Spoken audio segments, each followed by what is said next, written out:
Okay, so this week we are talking about plotting, and it's probably a really bad sign that when we decided on that topic, I kind of drew a blank. This is 10% luck, 20% skill, 15% concentrated power of will, 5% pleasure, 50% pain, and 100% reason to remember the name.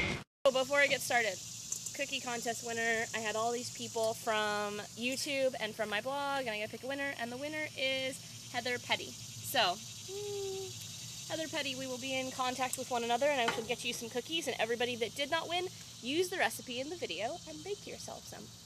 So let's talk about plotting. I am one of those people in life that always, God, cicadas are so loud, I'm sorry. I am one of those people in life that always wants to be really organized and fails. Like, I'm one of those people that's like, I'm gonna clean my whole house and it's gonna be spotless and shiny. And I start in one room, and maybe by the time I finish that room, I'm like, I'm gonna go make myself some tea.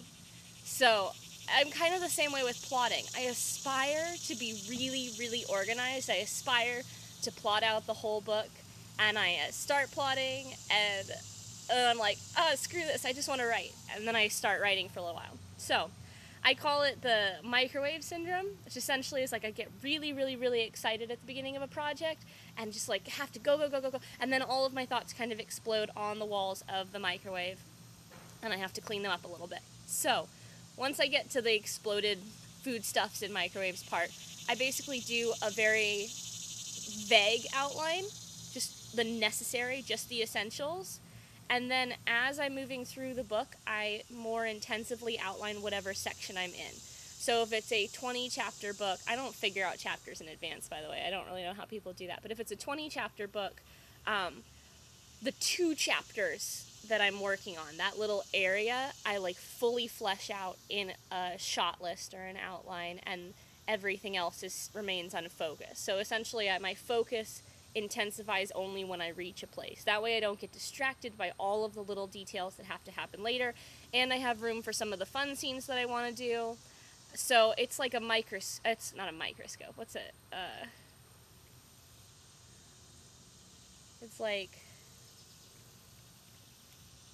a magnifying glass. I haven't had my tea yet. It's sitting right here, and I haven't had any, and so that's the problem.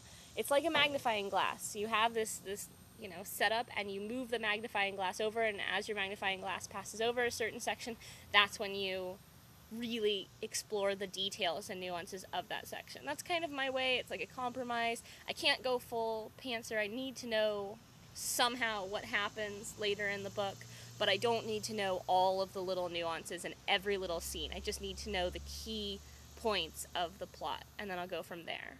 And I found that that's the best compromise for me, because if I do try and sit and plot too long, I get too eager and excited to actually do the writing, and I abandon the plot.